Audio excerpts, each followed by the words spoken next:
This will be the greatest healthcare crisis this country has ever known, and we need everybody in this country to focus on this. Lou Ellen Barkin, president and CEO of the New York City chapter of the Alzheimer's Association, lost her father to the disease.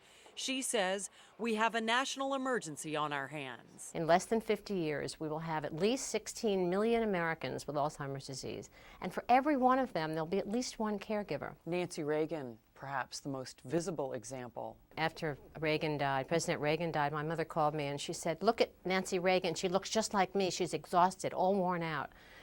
To advocate with that while you are so tired is very hard. The cost to the families is incalculable. It's a much worse disease for the family than it is for the patient. It's an epidemic, according to Dr. Peter Davies, an Alzheimer's scientist at the Feinstein Institute for Medical Research in New York.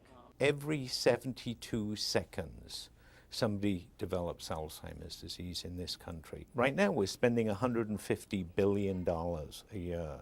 We can't afford it. The impact on our economy, the impact on our quality of life in this country will be extraordinary.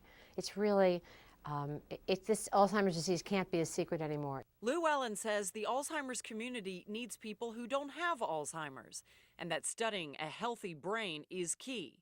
So she's lending hers for clinical testing. Americans need to participate in these trials. They are essential to make progress in science. Why is it that we still don't know what causes Alzheimer's? People confuse Alzheimer's with aging, with these other causes of dementia, and it was a slow start, but we're making very good progress. There are currently 4 FDA-approved medications, the most popular and effective being Aricept.